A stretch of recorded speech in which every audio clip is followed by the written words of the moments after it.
I know, excuse me,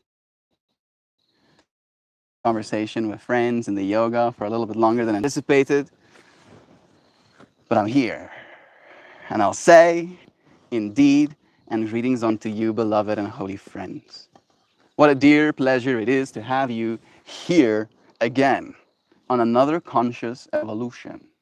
And another opportunity for us to find ourselves, giving ourselves an opportunity to consider the collective awakening. All right? There is a collective awakening happening right now. You can feel it. If you pay close attention, you can see it. It's happening all around us right now. And it is usually uncomfortable, right? Our trust in the systems that be is eroding. Our trust in our currencies is falling apart slowly. Our trust in our safety systems, our policing, is essentially non-existent. Our trust that the people in power have our best intentions, best good in mind are those genes. I have no idea what you're talking about. I fail to render. This is lower intensity rendering. But yes, they are technically genes. But they're stretchy. You see that? They got some stretchimness. Yeah, I was gonna wear that black, what you call it, like baggy pants of mine, and then I couldn't find it, and this was the closest to matching my color situation. I'm feeling all kinds of ways. I don't think it's the jeans' fault. I had some real trouble with the electricity while I was trying to get myself live, and it definitely did mess with me a little bit.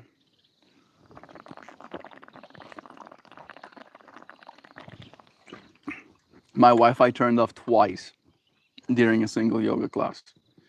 So I didn't get to do all of my yoga. And I was really into it.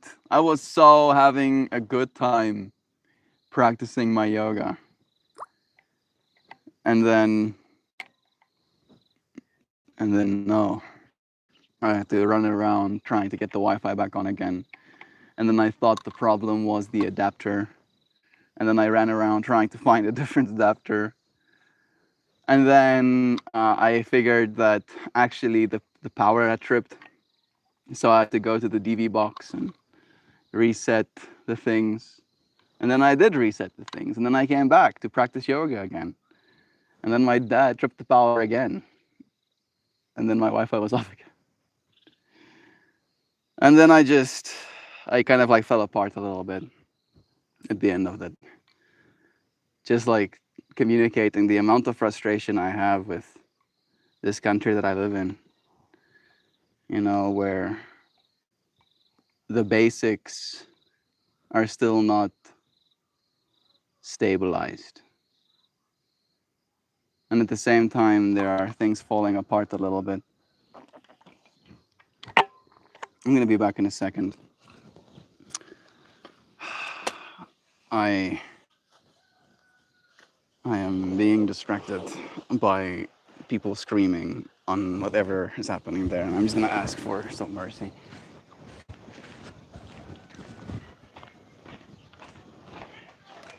Mama! Moet nou maar eens, ek moet worry altyd. Dankie, mama.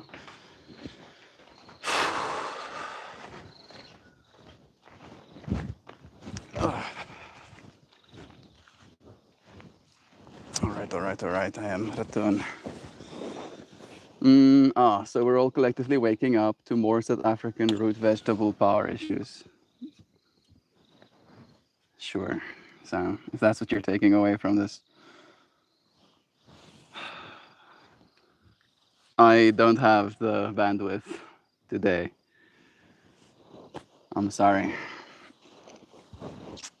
We're collectively awakening to the fact that things are not the way they're supposed to be, Sam. Right? that it's not hard. It's not hard. It really isn't, right? It's not like we need more rocket scientists or molecular biologists or very high level technical engineering. We need really simple solutions to really simple problems. And just because there's not enough money, apparently, to solve these problems, they just don't get solved. We'd rather put things in warehouses, pay millions and millions of dollars to purchase warehouses, spend millions and millions of dollars in fees to keep things in those warehouses, than put those things out in the world where they can create real economic value, where they can solve real world problems. Right? And I feel our species is really at a point of like frustration that could only lead to us trying to actually find some sort of solution. I was very surprised when I brought up, some of the stuff that's happening in the world in the yoga today. And Joy Vive let me know that she didn't know about it at all, right? Like the whole situation in Nepal, where people were starting to get loud about the corruption. And then because of the corruption, they tried to silence the dissonance, if you will, by banning social media. And then people took to the streets, and then they killed 19 young people, 19 people. The police killed 19 people. And then they proceeded to burn their shit down. They burned down the buildings of government officials. They burned down the parliament. They burned down police vehicles. They showed their power as a people. And then they reorganized on Discord, of all places. And they cleaned the streets that they burnt down. They took responsibility for the destruction that they caused. They re-elected someone else. And our country is facing the same kinds of problems, the exact same kinds of problems. Like to touch on that fractal, we're having a conversation about corruption and more broadly about the collective awakening that's happening in humanity.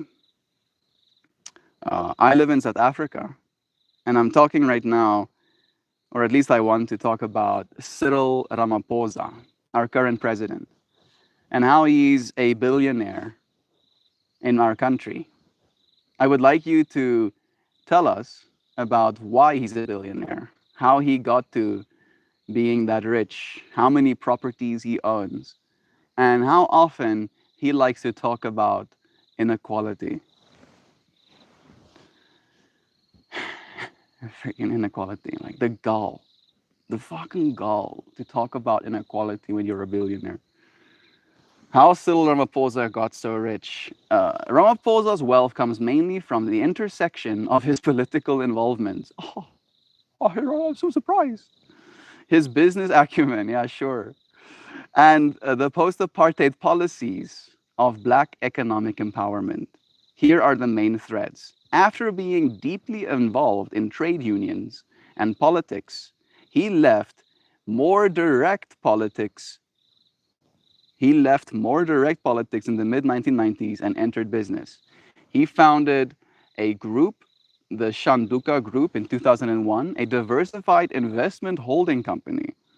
Shanduka had interest across mining, telecoms, energy, real estate, and banking, right? So extracting wealth, communications, right? People's ability to talk to each other, energy. All of us need energy to continue living. Real estate, right? People's place of living, right, where we all need buildings, and banking, the literal money system. He acquired 20-year master franchise license to run a McDonald's in South Africa. 145 restaurants in 2011. That was a major asset. He held many board positions and non-executive directorships over the years in big companies: MTN, Bidvest, Mondi, Standard Bank, SAB Miller. And these roles bring both income, fees and dividends, and influence. He also has agricultural interests: the Ankole cattle and Nambata and Nyonya farm. Because of all of these investments, his net worth has been estimated variously, depending on what is included and what is disclosed. In 2018, so that is 7 years ago, it was 6.4 billion rand, about 450 million US dollar net worth. That is 7 years ago. All right. By all accounts, it is significantly higher right now, probably. Don't take him down. Just be kind. Thank you for your lovely words. I'm not taking anybody down. I can't. All right. I'm trying to make a larger point about the awakening that's happening, right? Like, you cannot have the gall of trying to talk to a population about inequality and about improper wealth distribution while sitting on 450 million US dollars. All right. Like, that's just not how it works, unfortunately. A million rand is enough money to literally change someone's life forever, to enable someone to never have to work in South Africa again, technically. All right. Like, I imagine someone, like the average person here in South Africa could live happily with about 10,000 rand a month, right? Which means that's 100,000 rand a year, which means they could live for 10 years, right? A comfortable life here in South Africa for a million rand. And he has 64,000 times that amount. Does that seem reasonable? Inequality, yes. His property and assets. He owns 32 properties, 30 townhouses in Johannesburg, and 2 apartments in Cape Town. 2 plots in Cape Town, registered in a trust, a game farm in Limpopo, Mpumalanga. Also, a luxury mansion at the Lion's Head in the Cape. Dozens of properties, 30 plus properties at least, in multiple cities.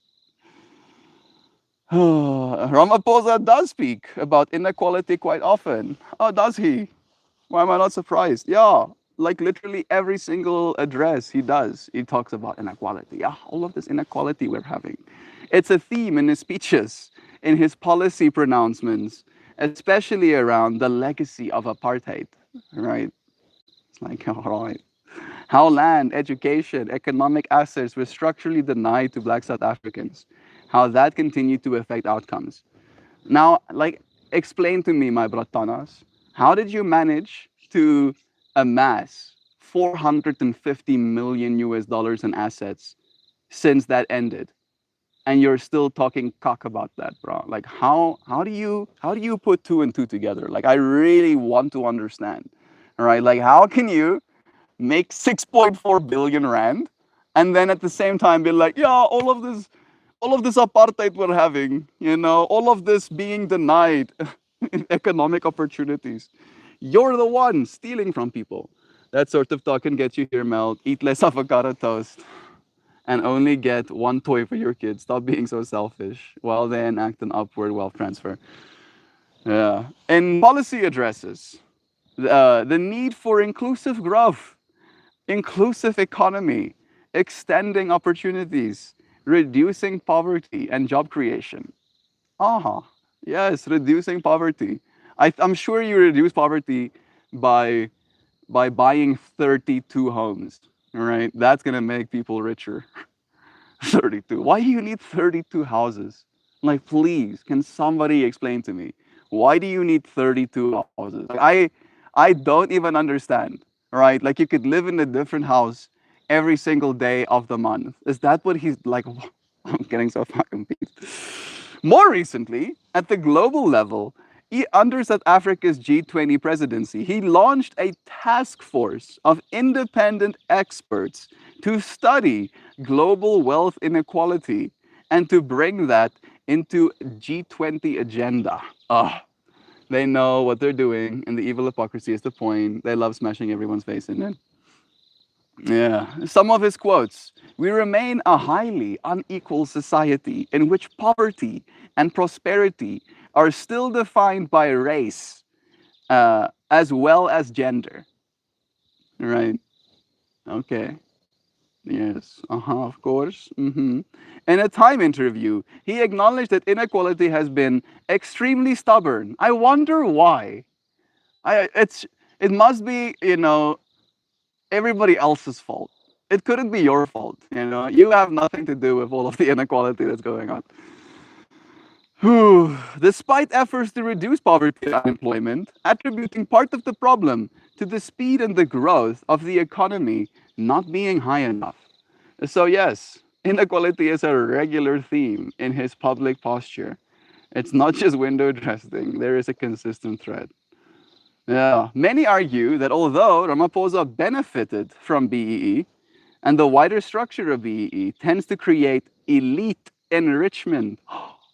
Wow, who would have guessed? Who would have guessed it would enrich the elites? I can't believe it. I am so shocked. Oh, wow. Rather than broad-based empowerment, in short, a few people get very wealthy, but many in the broader black population still face deep inequality. You are the problem. Some critics claim that Ramaphosa's wealth comes less from creating new industries or massive job creation and more from taking stakes in existing companies via BEE or board membership, which is not inherently bad. Oh, is it? It's not inherently bad, is it? Oh, but many in the broader black population feel that it's deeply unfair and it raises issues of access, fairness, and transparency. Wow, YouTube scared of your owners. It yeeted one of my comments. Let's see if I can get it past the almighty censorship. Their latest move has been to suggest homeless people they created can be removed. We are all cooked. I don't think so. I don't actually think so, Connor. I really don't. I think we're all awakening, right? It's like as soon as it gets too hot to stay cool, that's when things changes. That's when the awakening happens, right? I had this whole thing I had like almost like this dream of my room catching on fire, right? And me waking up to the heat and to the smoke, and then like trying to save as much stuff as I can, right? Like that's kind of the vibes. That's the awakening that I see. There is a question of conflicts of interest. Oh, wow. Since he held many business interests before becoming the president, there has been calls for stricter transparency, divestment, or even blind trusts. He has taken steps to disinvest some assets, placing interest in trust, though critics still watch for all of the loopholes he's employing. Also, the pace of change is slow. Many people point out that despite speaking often about inequality, the lived reality for many South Africans remains dire. Unemployment, poor service delivery, spatial inequality. The gap between rhetoric and experience is large. Yes, some number estimates.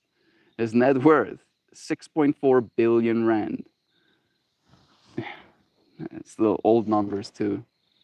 Value creation versus access, inequality reduction in practice. That's so ridiculous, y'all.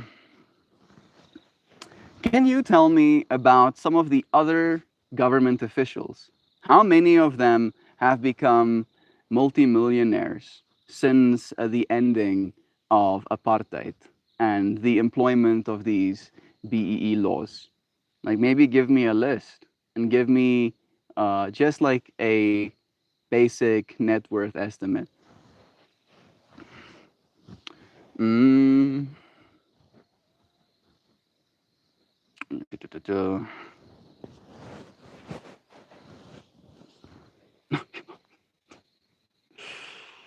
Oh, yes. Yes. Anti-apartheid activist turned businessman. Tokyo Sexuale, $200 million net worth. Pravin Gordon, longtime senior political figure, 5 million US dollar net worth. Gwende Matse, longstanding ANC politician, 4.1 million US dollar net worth. Uh, it's just like, yeah, I wonder where all the money is going. You know, while these people become multimillionaires, it's like we have to wake up. We have to wake up as a species. By the sun, yeah, cartoons. All this is to say their goal is not only to enrich themselves, it's to amuse themselves by playing God of the lower class like a kid burning ants with a magnifying glass. I don't really believe that, Sam. I know that you do, all right, as you were saying. I don't actually believe that's the case. I think it's more uh, they're prancing forward, stepping on ants that are on the ground, right, with reckless abandon, right? And it's a little bit different. The kid burning ants with a magnifying glass is maliciously, right, like looking for one ant and then burning that ant with a magnifying glass, where it's more the fractal of like just walking, all right? And because you're big and tall and unaffected, you stepping on a bunch of ants doesn't really do anything to you, right? That's kind of like what I see is happening. And again, the Ants movie. That movie is how old is that movie right now? How does all of this tie in to the Ants movie back in the day, or maybe even Bug's Life? Right, both of those movies had similar themes, right? Like those movies. I wonder if they're gonna give me the dates. Yeah, they are. 1998. That's the year I was born. Right, 27 years ago. The colony is hyper controlled, militarized, and hierarchical. Each ant is born into a role soldier, worker, or elite, with no freedom of choice. The elites, the generals, the queens, the upper class, benefit from that rigid structure, while the majority, the workers, do the hard labor and receive very little reward. Z, the main character, questions this order though his questioning and rebellion, through his questioning and rebellion, he helps inspire the colony to break free from the tyranny of a few individuals who hoard power. Parallel to South African politics, after apartheid, a small group of elites replaced another. Even though the system officially changed, inequality and hierarchy remained entrenched, just with different beneficiaries. Like in ants, the workers, the majority of the people, are still stuck doing the heavy lifting, while a few gain wealth, privilege, and influence. A Bug's Life. It came out the same year. Both of those movies came out the year I was born. What are the odds? What are the odds of that? How strange. Yes. Yes. It's almost like, I was born at this time for a reason. I don't think I'll have to be, a revolutionary. I just think I need to be who I am. I need to be the artist that I am. I need to create beautiful things. Mm. The ants are oppressed by grasshoppers who demand food as tribute every year. The grasshoppers are fewer in number but main control through fear and intimidation. Flick, the inventor, challenges the system, showing the ants that they can stand up to the grasshopper.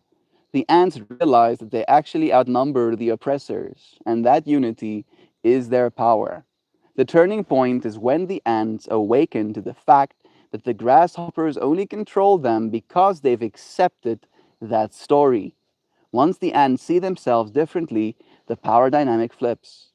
The parallels. This mirrors both canolia, why can't I say that word? Colonialism. There we go. Thank you. And apartheid, a small minority controlling a vast majority. And also today's inequality under capitalism and elite capture. It shows how awakening and solidarity can dissolve structures of oppressions when people stop believing in their inevitability. How are you doing? I see dead reason. I don't know what that means. I don't know if you're answering Sam's question. In South Africa, the narrative since 1994 has been one of liberation, like the ants breaking free.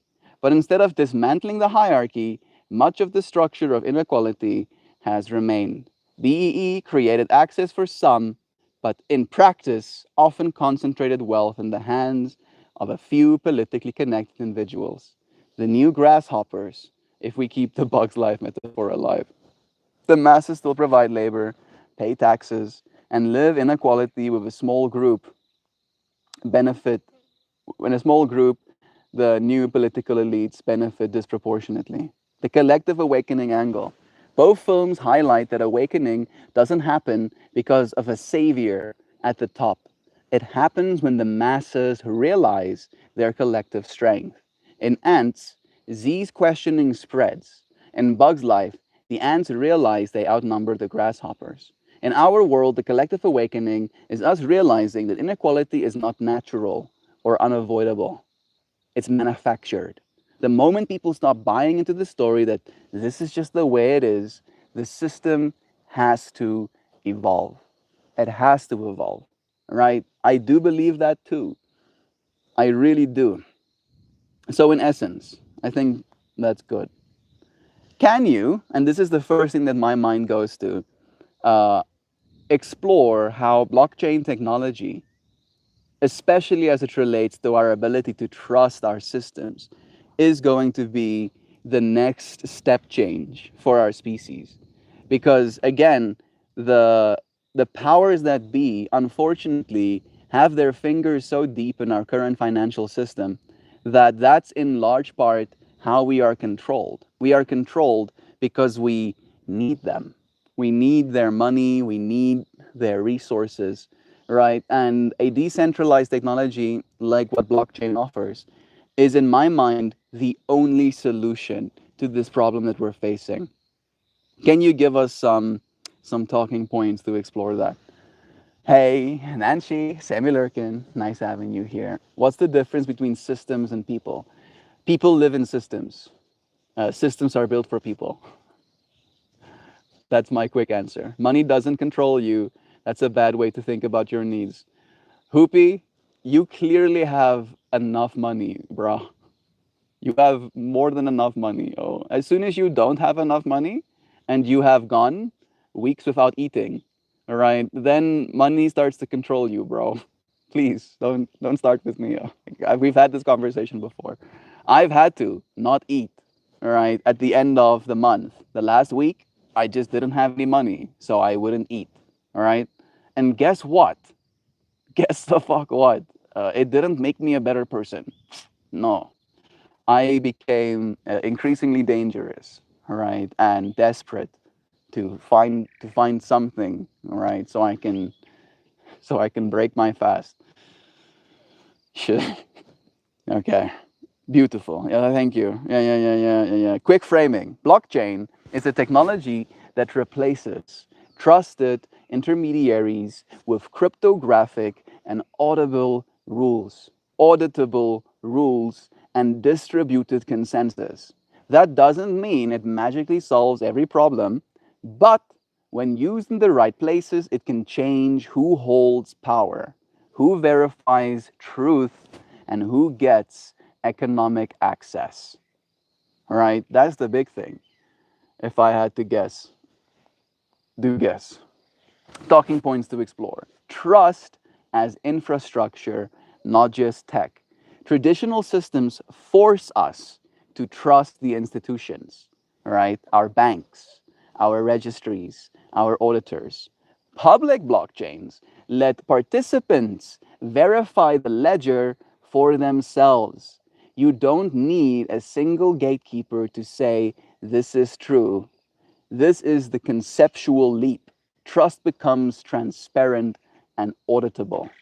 Why decentralization fights capture? If power is concentrated in a few institutions, capture and elite enrichment becomes easy. Decentralization and the protocols thereof distribute authority and make it harder for a single actor to manipulate records of ownerships, contracts, and history. And that's why many see blockchain as an anti capture tool. High value use case for public good, clear, well researched use cases, land and title registries, transparent supply chains for minerals and food, tamper proof public procurement records, identity and benefit distribution, and election and audit trails. All places where corruption historically thrives, has been thriving for fucking ever. Forever. For wrong, wrong. So wrong that you cannot even imagine. And now, for the first time ever, our species has the tools to not have to suffer that same cycle, right? That is an awakening. That is an extreme awakening that like changes everything, right? Like we actually have the tools for the first time ever to break the pattern. All places where corruption historically thrives. Pilot projects and research shows promise, financial inclusion, and programmable money.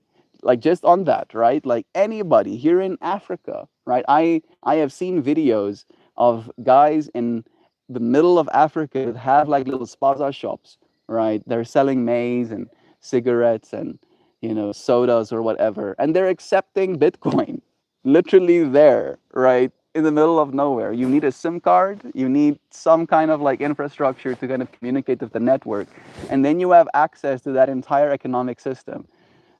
Unfortunately, there's still very many people unbanked here in Africa because they were born sometimes literally in the middle of the field, right? And that's not me casting dispersions or saying that's wrong, right? I think it's kind of wholesome that that still happens. However, then they don't have public records. They don't have birth certificates. They don't have a chain of custody, if you will, of where they came from, of what country they're living in. And then they are not allowed, literally, not allowed to make bank accounts, right? And that excludes them from the larger economic system. Thank you for the lovin's. And that is an absolute travesty, right? Like that's evil. Like why are we excluding people from the financial system? Because they're not the right people, right? And again, blockchain doesn't work like that. With blockchain, you can have a cell phone, and these days, pretty much everybody can afford a cell phone, right? And if you can't afford a cell phone, there's so many extra cell phones of people that have upgraded that if we can just kind of like get our shit together and donate the cell phones that are laying in our drawers or whatever, everybody would have a cell phone. And then you can download an app, and just like that, you have the equivalent of a bank account, right? Out of nowhere. Financial inclusion and programmable money. Crypto, stablecoins, and decentralized finance can lower the cost for remittances, open lending to the unbanked, and enable programmable social transfers, conditional cash, or transparent cash disbursements. Africa, Nigeria, and South Africa are among the leaders, already show strong adoption for practical use cases. But it's not an automatic fix. The limitations, scalability and energy use, depending on the consensus mechanism, user interface, UX, it's not user interface technically, and governance are real problems. Privacy and off chain data integrity. What's recorded outside the chain can create attack surfaces, and we must match the technology to the problem. Like what I'm hearing here is like all of the pro Cardano stuff. With all of these talking points that you've given me, how many of them does Cardano directly address? Right? Because they have already. Cardano is the only blockchain that has a proper on-chain governance structure already in place, right? The original people that created Cardano do not have the Genesis keys anymore, right? Like the entire protocol is literally in the hands of the people. I hope you're right about blockchain, Melt. I'm old enough to remember when the internet was supposed to bring power to the people, megacorps didn't let it happen. And they're trying to do the exact same thing with blockchain, Mojo. They're trying to steal that as well, all right? But they can't. They can't, right? Because it's actually decentralized. The reason they were capable of stealing the internet It's because it was centralized. It is, by its definition, centralized. But I, as Melt, can literally run a Cardano node here on my computer at home. I can do that. I have the processing power to. Technically, this cell phone has enough processing power to run a Cardano node. All right, and in that way, it's a way different system, right? Like, it's impossible for them to steal it from us because we get to be the servers, you know? We get to be the servers. Like, we are. Every single one of us gets to be the servers. I'll quickly read the rest of it. Accountability. No. I missed this other one.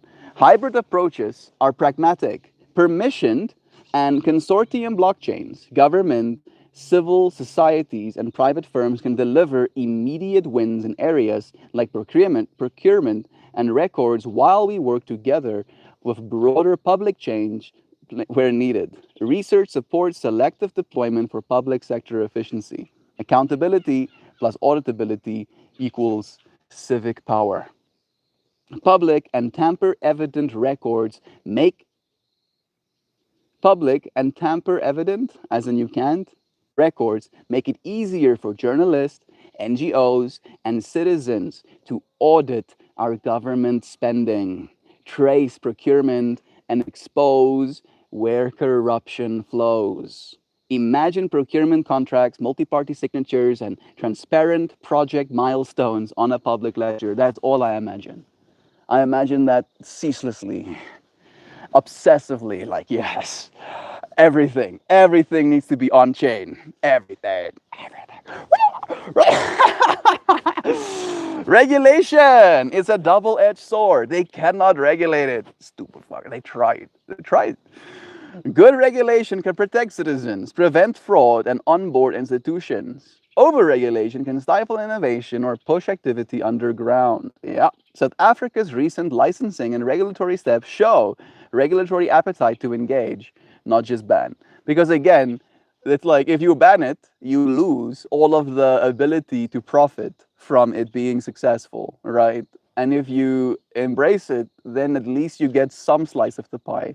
But you cannot get the whole pie, assholes. They would love to have the whole pie, but they can't. Social and political adoption is the real bottleneck. Technology changes what's possible. People and institutions decide what's allowed. Education, institutional incentives, civil society participation, and legal reform are needed to make technical gains stick. So yeah. Questions to spark panel discussion. I wanna like read this a little bit before I touch on the next one. How this plays into ants and a bug lives metaphor. Think of blockchain as shifting the ledger of truth from the grasshopper's private notebook to a public shared wall where everyone can see who paid what and who owes what. That transparency weakens the story that a few tell to keep the many in line. It doesn't solve everything, but it at least gives the ants a written record to show, no, you can't claim what isn't yours. Yeah. So here is where, like, I do believe in this technology. Talking points. And like, I wanted to almost like talk a little bit about Midnight as well. Midnight is launching in like 14 days, I think, or something. I think it's starting in August, right? And it basically like integrates a privacy layer. So you can still have some level of privacy while at the same time interacting with these public networks. Transparency of the system. Cardano runs on a fully open source blockchain where all transactions and smart contracts are publicly verifiable. They also emphasize peer-reviewed academic research as the foundation of their code, meaning not just transparency of data, but of logic and science behind the system. Decentralization of power. Cardano uses the Ouroboros proof of stake protocol, which means that we don't have that many resource requirements, right? With like blockchain, as it relates to Bitcoin, it's proof of work, right? I think it's like a 970 exahash machine that's running the Bitcoin network, which makes it very secure, very, very secure, right? Where proof of stake, that processing power, right, that you need in order to qualify for minting a block becomes the actual token resource, right? So you holding the token is the processing power for you to mint blocks, which means that if you want to annex the system, you have to own more of the system. And the more of the system you start to buy, all of that information will be on chain and people will start charging you more up until the point where it's unaffordable, right? Now it's $1 billion for one ADA, right? And then you cannot buy a single extra ADA in order to try and annex the system, right? And that's why even if the government start spinning up the money printers to try and buy all of the crypto that there is, we're still going to win. We're still going to win. You cannot take it from us. All right. Cardano uses the Ouroboros proof of stake protocol, which makes validation accessible to more participants without requiring massive energy use. Anyone can stake their ADA, their tokens, and participate in securing the network, spreading power among a global base rather than concentrating it with a few elites. There we go. Anyone, I think I did one. Incorruptible records. Ooh, doesn't that sound sexy? Incorruptible records. Yo, that makes me so happy to think about. You. Yeah, Cardano's blockchain is immutable and designed for long-term auditability. They also focus on identity solutions. Yeah, this is a new thing actually. Atla Prism, where individuals can record their own digital credentials without needing centralized authorities, right? I don't need someone to vouch for me and saying, yeah, in fact, Melt is what and what, right? I can do that all on chain, right? And then it becomes immutable. Nobody can take away my qualifications ever again. Then there's the financial inclusion. One of Cardano's stated missions is to bring banking services to the unbanked, especially in Africa. They've pivoted blockchain-based identity and educational credential systems in Ethiopia. They've piloted in Ethiopia, aiming to give people access to finances, loans, and property rights without traditional intermediaries. Man, I just smelled smoke. There's fires again around me. I watched an interview of Hoskinson a few days ago. The guy is clearly a genius. Not particularly humble though. No, not at all. But I feel that, Mojo. I'm happy that you went and like watched something. Did you watch that 5-hour interview? Which interview did you watch? I tried to watch a lot of his as well. He's very smart.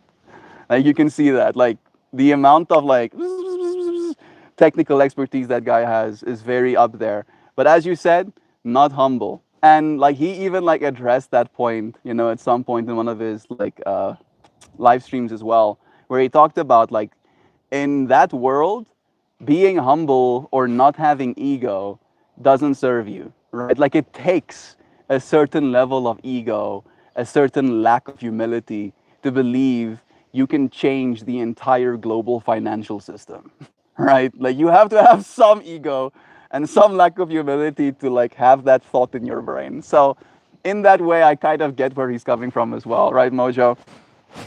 So I don't fault him for it. I have ego too. I don't think I am particularly humble sometimes. And in that way, he has a lot less to be humble about. That's grammatically correct, right?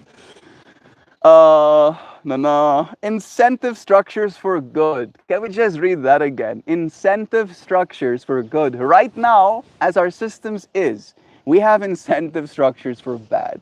All right. The more you steal, the more money you have. All right. That's the incentive structure. All right. And again, with blockchain, the more you steal, the more we can see where the money is going, right? And then if you come to my business with all of your stolen money, I can be like, no. Actually, we know you're an asshole and that you're stealing that money from freaking old ladies and children. You cannot have my services. I'm sorry, sir. Try somewhere else, I guess, all right? And you better run because I've already called the authorities or whatever. Incentive structures for good. Cardano's treasury system automatically funds community-driven development proposals. Stakeholders vote on which projects receive funding. And Laos officially got funding as well, so the protocol is going to get upgraded and it's going to get fast. Hey, Cyclone. It's nice having you here, friend. Sending you blessings. I think it's the first time I'm seeing your name here with us. We're having conversations about the awakening that's happening to our species and the technologies that will serve us. Hey, Melt, it's been a long time. Oh, Cyclone. That's Cyclone. It maybe has been a long time, like 4 years or something. I watched his interview on the CoinDesk podcast. Okay, about an hour. I watched that one too. Yeah, it was good.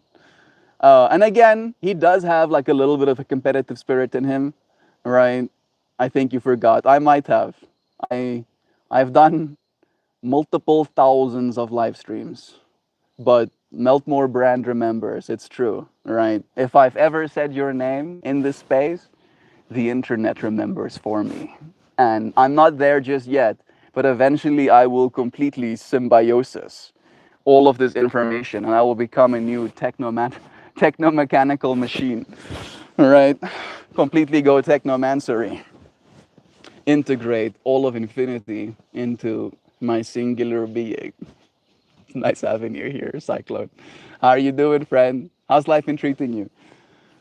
All right.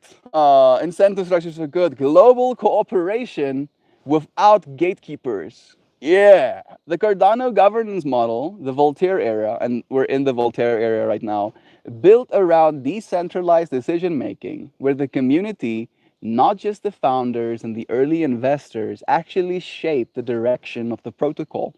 This avoids entrenched elites dominating forever, which is exactly the problem in political and financial systems as we have them today. And then trustless but human centered. Cardano emphasizes being a socially scalable blockchain where you don't have to trust the central party, but the design of the system itself reflects human governance needs like voting, funding, identity, and regulation. In short, Cardano directly addresses every single one of the talking points that we outlined. Yeah. Yes, again, I didn't ask it to give me those talking points, but as I was going through those talking points, I'm like, yep, Cardano does that, and Cardano does that too, and then that as well. Every single one of those talking points outlined. The strongest differentiators are the governance. That's the big one, right? Like Cardano is number one when it comes to that specifically, like actual on-chain governance. Sustainability, it doesn't need extreme amounts of processing power. It has proof of stake. Identity solutions, it actually already has protocols in place for identity solutions. It has something called, let me see, I have it on here. Uh, it has something called Viridian, right, which is like a wallet for identity. So you can have your license and you can have your ID and you can have your passport, right, literally on chain as well. And again, untamperable. And again, you don't have to wait for a government entity to issue you these things. As soon as consensus is reached and the Cardano system is already relatively fast, it's not as fast as it could be, it'll get faster. Laos is coming. And again, they kind of like take the approach of like slow and steady wins the race, and it drives a lot of people absolutely insane. Very crazy. And Ethereum has done really well, like really, really well. And I think it's going to continue doing well. It's going to be internet computer. But again, governance. Governance is a big deal, right? And I don't know how Ethereum is going to manage that part. Like, that's very hard to do. And it's done. It's done. It's like it's working. Like already people are voting on financial proposals. And again, then that finances gets distributed on chain. And there are, you know, uh, KPIs, key performance indicators, and people can like actually hit those KPIs and they can reach those goals. And then the finances get released as they actually freaking do their job. Merit. Good morning, my dude. Hey, Zach. We're running with it, bro. We're talking about the awakening that's coming to our species. And it is one of those conversations where I'm like losing my mind a little bit because I'm just so tired. I'm so tired of the bullshit. I'm so tired of the exploitation. I'm so tired of the people that have been in power just like taking us for a fucking ride. Oh, I'm so tired. Like, I don't have any more patience in my heart for that system to continue. Every single one of those.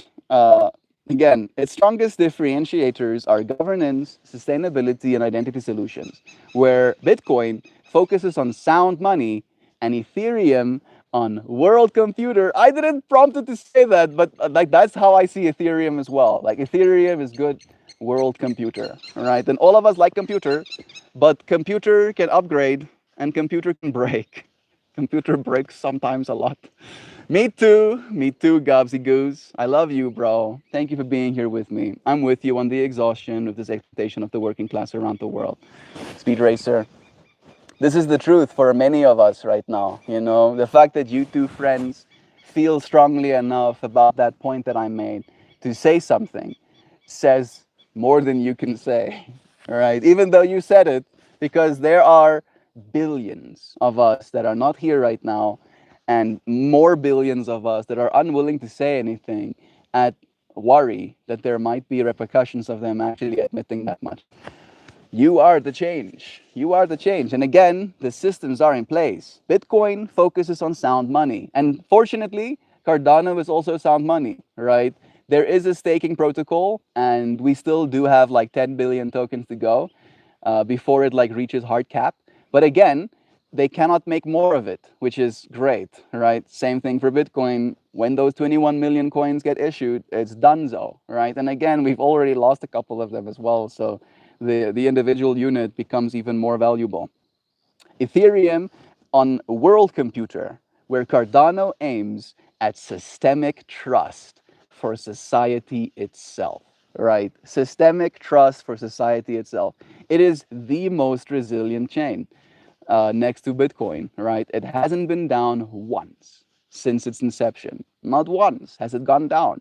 Hasn't been hacked, hasn't been exploited in the same ways, hasn't had its power grabbed, right? That doesn't have any VC funding. So again, many of the blockchains that are on chain right now, unfortunately, have been very bolstered, let's call it, by the old money, right? The people that already had the money are the ones who are building blockchains as well because they want to take more of the money that's going to come as liquidity into those chains.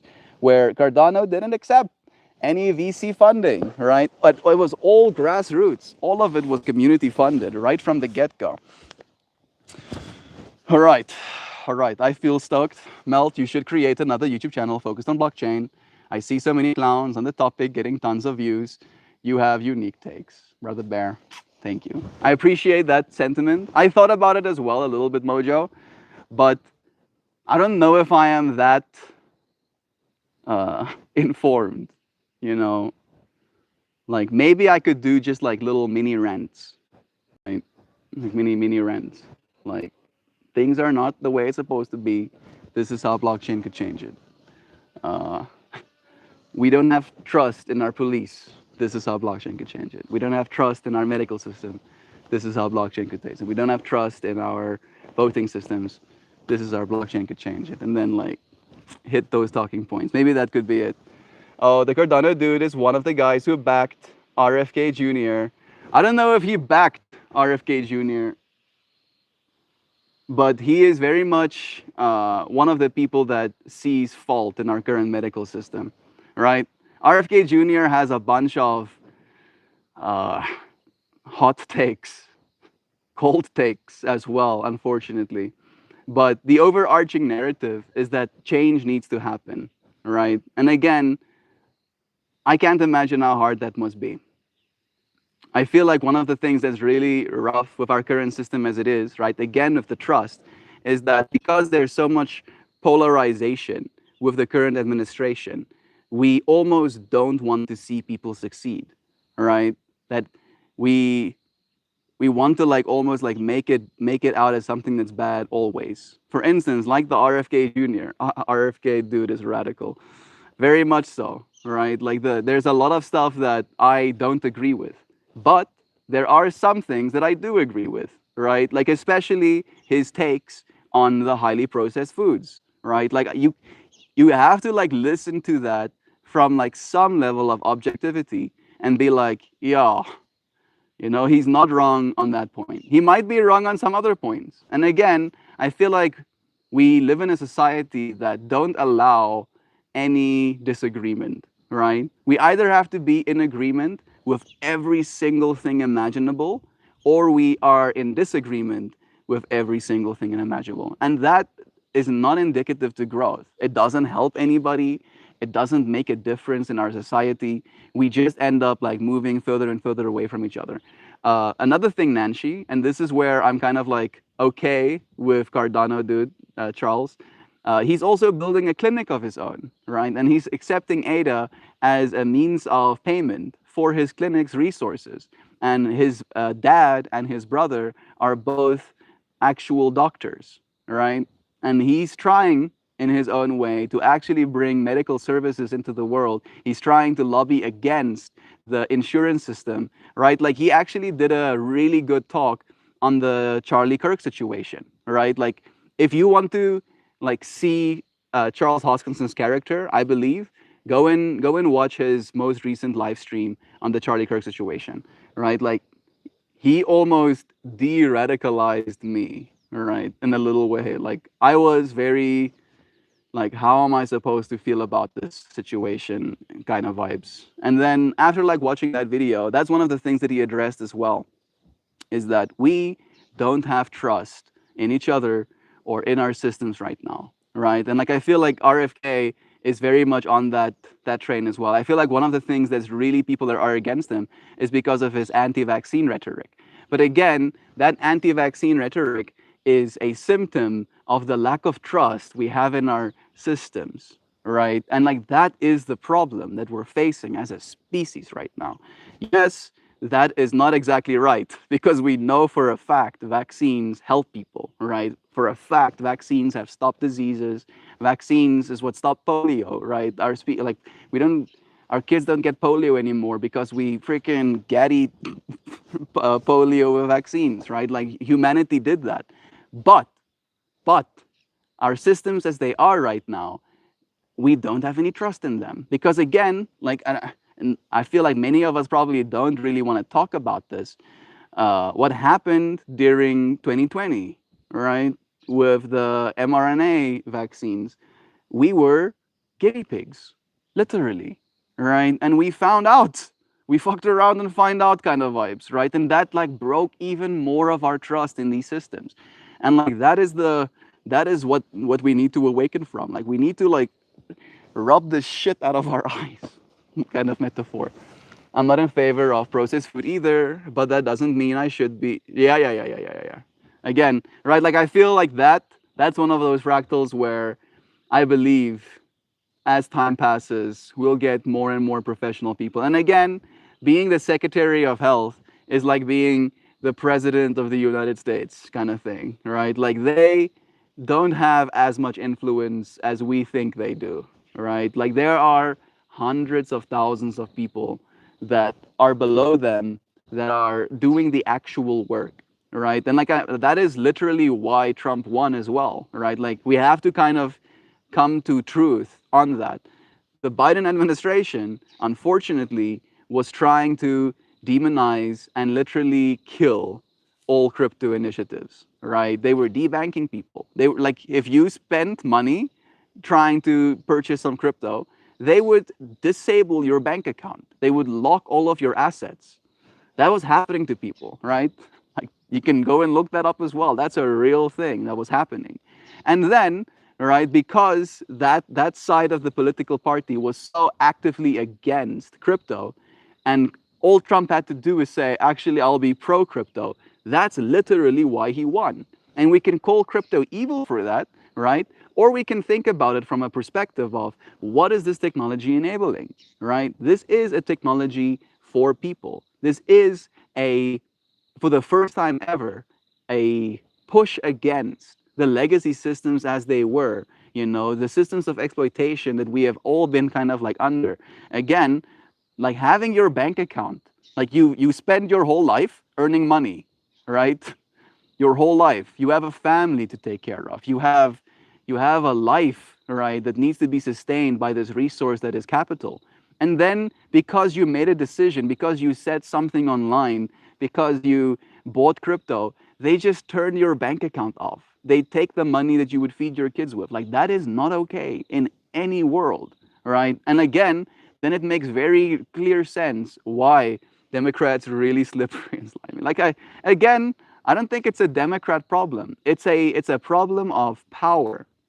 It's a problem of power, right? And again, you can gain power by giving power to people, and you can gain power by taking power from people. And I feel like that's almost the the levers that our species are messing with right now, right? And we're trying to find some sort of balance. And in this trying to find balance, it's like we're running to the edges. We're running to the edges of the extreme, right? And then that seesaw gets even more aggressive. When, if you want balance, technically, it's better to find equilibrium, right? It's better to find center mass. And I feel like again, it's like math. It's like math. It's like the rules of this universe, and we're awakening to understanding this. And I feel AI might help species seesaw. Yeah, you see it, bro. I think AI might help. I don't know that it will for sure because again, unfortunately, AI as it is right now is again controlled by the elites, right? But fortunately, double fortunately, there are AI blockchains as well. I think BitTensor is one of them, like Tau. And there are AIs built on Cardano. One of them is, I think, Agentic, it's called. And this AI is actively tweeting, right? It's just like tweeting, like it replies to people. It's like an entity that lives on chain, right? And in that way, we can take that power back as well. You can, in the same way as you contribute resources to a blockchain to mint blocks, you can contribute resources to an AI and then get rewarded in that AI's tokens. And then that AI can trade amongst themselves as well. And in that way, we're going to create economic value.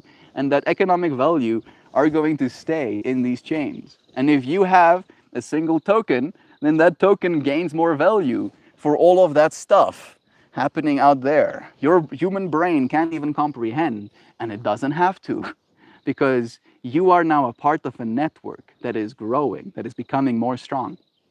What gets built here? I'm asking cause I don't really think I do. Similar to rules, life, what gets built here? I'm asking cause I don't really think I do. I don't understand what you're asking. Everything can be built there. Literally everything, right? Everything that we have right now can be built on those systems as well. And even more, that's some pre-matrix stuff. Yeah, maybe a little bit. And again, right, like we can be fearful of getting matrix, or we can see it like as a matter of trying to change things, right? If we had to keep going, for instance, let's imagine, right, suddenly there is no such thing as blockchain. I would have significantly less hope for what our species would do next, right? Because what's going to happen if there was no alternative is that we're going to debase our currencies into oblivion, and then we're going to create a new world order. And then that new world order will create a new digital currency, and then that digital currency will be controlled by a single entity. And that single entity will know every single purchase you make. If you spend money buying yourself a whatever, and the whatever is not approved by the government, then suddenly you no longer have a bank account. And all of the money you've earned your entire life is now theirs. And if you have a problem with that, big whoop. Because if anybody else says something about it, then they also no longer have a bank account, right? And then if more people say, how dare you switch all of those people's back, now they also, right? And then how quickly do you think people are just going to stay quiet, right? Just like that. And again, decentralized technologies makes that impossible for the first time ever, right? Like that's the those are the seesaws, right? Which side do you want to be on? Centralized, world currency, or on the other side where we actually do have some sort of say? That's some Bill Burr material. Yeah, Bill Burr would probably like have a field day. I wonder if he's pro blockchain. Uh, has Bill Burr talked about blockchain?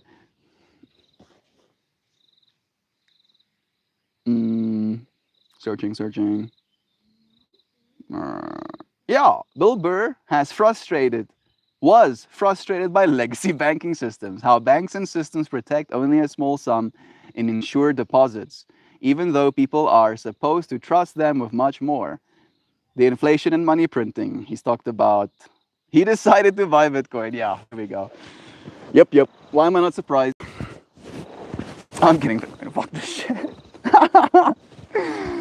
Yeah, like we are awakening as a species. The lights are going on because it used to be right. That's what it used to be. It used to be like money go up technology. All right. Oh yes, my money make more money when I make money, right? And it's no longer about that, right? If you wanted to make a lot of money buying Bitcoin, you should have been buying Bitcoin 10 years ago, right? That was 2015. Holy shit, it's been a while. All right. I mean, if you bought in 2015, you'd be well off right now. Your money had 100x at least, right? Then you could make a lot of money. Now it's a matter of having your money, right? Is your money actually your money? Can you verify? Because that's the thing, right? You can open your bank account right now and go and check and be like, yep, there is my dollar amount, but you don't know, right? There's nowhere for you to go and look and see where that money is because it's not there. And literally, right? And you can go and look this up if you don't believe me. The bank that you have given your money to, that number they show you is an IOU. They're being like, I owe you this amount of money. And they legally have the rights to take 9 out of 10 of your money, right? If you have $10 in the bank account, 9 of those dollars they can take and they can do whatever the fuck they want with it. They can buy, those freaking mortgage-backed loans. They can do that, right? And they do that. That's why the freaking 2008 financial crisis happened, because they did that. They took our money and they bought absolute shit with it, literally, because they were making money. And then they were lending money to make more shit so that they could buy more of that because people were buying the shit as fast as they could put it out. All right. I feel more comfortable with BTC security. Again, I'm like that's the one that I imagine is going to be like $21 million a coin. I still think there is money to be made, kind of vibes. I imagine it's going to be $21 million a coin by the year 2040. I wouldn't be surprised if you tell me, yeah, it's $21 million a Bitcoin by the year 2040. I'm like, yeah, checks out. If you tell me it's going to be $1 billion a Bitcoin by the year 2044, I'd be like, sure, that's crazy. But I still won't be surprised. I'll be like, yeah, par for the course. Showing no signs of stopping. I feel more comfortable with that security. Yeah. The security. The big thing is, it's going to be a store of value, right? So it's like gold in that way, where if you believe that gold has almost like historic value, because humanity have liked gold for so long that you're going to buy some gold because you believe it will still be valuable in the future. I feel Bitcoin has that same value proposition. But there's only so much you can do with gold, right? It's nice shiny metal, right? It's nice to have some gold. However, it's no more worth than what it's worth. Where the other systems like internet computer and system of trust, that I feel has like real world use case where people can actually build things on these systems. Uh, they can change the trust system as it is. For what it's worth, people can buy Bitcoin ETFs, exactly, which for novices such as myself are more security. So what Nancy is saying is super true. And if, as she says, if you're like a novice in this space, that could be better. So what an ETF is, it's an exchange traded fund, right? So for instance, BlackRock or Fidelity, right? I imagine you're probably with Fidelity. I know a lot of Americans are, have what they call iTrust, I think, right? I think Fidelity has something called iTrust or BTCF. And essentially what that is it gives you as an investor, right? You can take, maybe you have stocks in Amazon, or maybe you have stocks in, like, and if you have stocks in Amazon, right, you can, let me just say it like this. You can take those stocks in Amazon and you can convert that value into essentially what's a BTC ETF. Then instead of having to hold onto the coins yourself, you essentially entrust the holding of your coins to Fidelity, right? And as she says, it gives you an extra layer of security, because if somebody steals your Bitcoin, then it's technically Fidelity that is going to be liable, right? Where if someone steals your Bitcoin, it's gone, all right? It's like someone stealing your gold coin that was on your desk, kind of thing, where an ETF is like, I told Fidelity that I want gold coins, and then they bought me some gold coins, and then they put it in their very secure safes, and I know that it is in that safe there somewhere. And again, it can also be checked on chain. So yeah, it's true. You don't have to buy Bitcoin directly. You can buy ETFs these days. And again, the way that the future is going, every single stock is going to be tokenized, right? All of them will be tokenized. It's already happening here in South Africa. Like there's a platform called Luno that has now tokenized American stocks. So I can buy, if I wanted to, like Amazon stock or Microsoft stock or Google stock or Tesla stock. I can buy that, and instead of having to buy an entire share, which is something like 6,000 rand or whatever, right? And like 300 US dollars. Not everybody now in this moment has 300 US dollars to just drop on buying a share of a stock. However, when it's tokenized, I can buy fractionalized instances, right? I can buy $1 worth of that stock because that's all I can afford right now. And in that way, again, it enables the average person, the person that earned an extra dollar today and they want to put it towards their future. Now they can actually get involved in the financial world as it has been, instead of having to have an extra $300 to spend in order to actually be involved. Right? And in that way, there's hope for our species. There's hope for our species, and I will not lay that down. I have so much hope, dear friends. Hellos to you. Neon is the loneliest color. It's been a long time since seeing you, friend. I hope you've been well. I hope you've been staying awake. All right, eyes wide open, looking. Do not go asleep. Here is yesterday's piece. This little thing here is almost like the thing that made me pick it.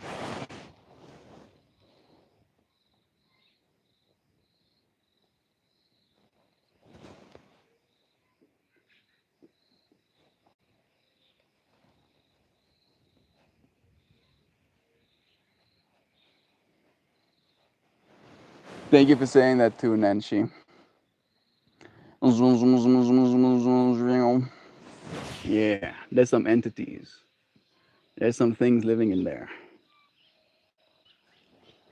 Now I'll read for you, okay? Quickly gonna hit this button. There we go. Sorry if I've been talking at you, or if that's the way that it's been feeling. I am feeling very frustrated. I won't lie. Very, very frustrated. And I have to share the things that I have hope for in those moments, right? It's almost like I can't allow myself to be dismayed, so I have to talk about the things that bring me some inkling of hope, at least. We keep making mornings. They burned the fields, salted the soil, wrote our names in ash. Still we rose, barefoot through ruin, mouths dry but unbroken. Famine gnawed the marrow, war split the earth like fruit. We carried grief like stone, yet still a hand reached, a loaf was broken, a song hummed low in the dark.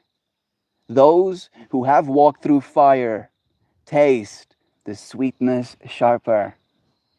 The first sip of water is thunder in the veins.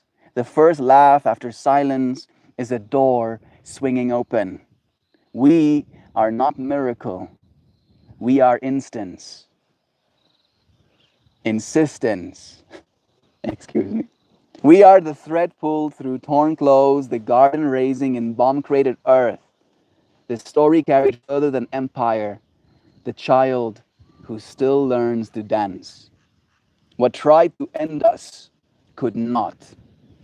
We are the proof, scarred yet unbroken, emptied yet overflowing, and with every breath we take, with every dawn we claim, we make the world worthy again.